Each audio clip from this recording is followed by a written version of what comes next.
Amerika Xitoyni 1 milliondan ortiq musulmonni yig'ilish lagerlariga qamash bilan aytildi.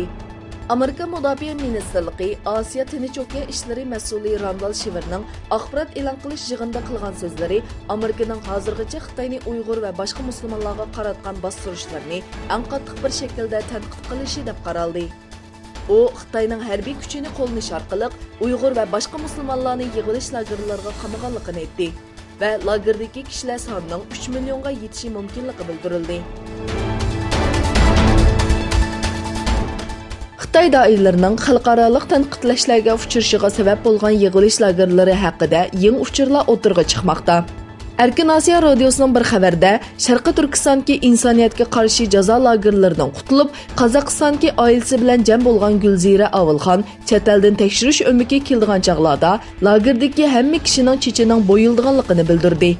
U o'zi tutib turilgan bir lagerda 18 ming kishining borligini, buni bu Ayşe ismli bir amonlik xodimdan anglaganligini, 30 ga yaqin kishining bir hujurda turdiganligini va 50 ta kishining bir tarbiyalash uyida turdiganligini, lekin hech vaqt bu yerda bunday ko'p kishining borligidan xabar bo'lmaganligini aytdi. Norvegiya poytaxti Osloda Xon jamiyati saroyining oldida jam bo'lgan Uyg'urlar Xitoyga qarshi namoyish o'tkazdi. Lagerga qamalgan tuqqanlarning rasmlarini ko'tarib olgan namoyishchilar ishg'olchi Xitoyni o'z zaminidan chekinib chiqib ketishga chaqirdi. Bayonot e'lon qilingandan keyin yig'ilish lagerlariga qarshi shuarlar to'landi.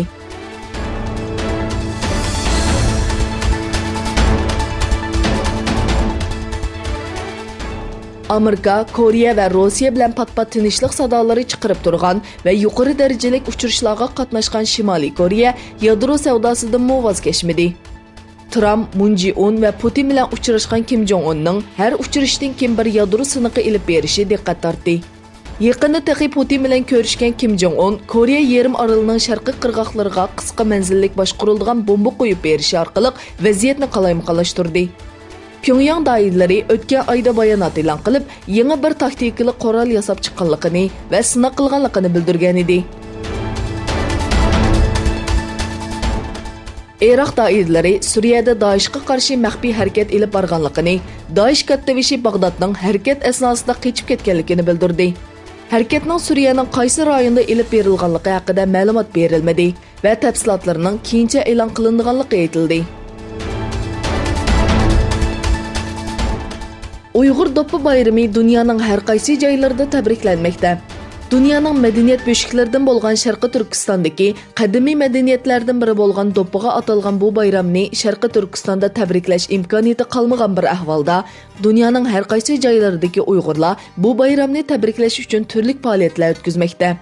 Sharqi Turkiston turk islom madaniyatining beshigi bo'lish bilan birga dunyo madaniyati uchun muhim to'kpilarni qo'shgan. Shundaqla Sharqi Turkistonda hozirgacha oshkorlashga ruxsat qilinmagan buyuk va yuksak madaniyatning borligi ilgari surilmoqda.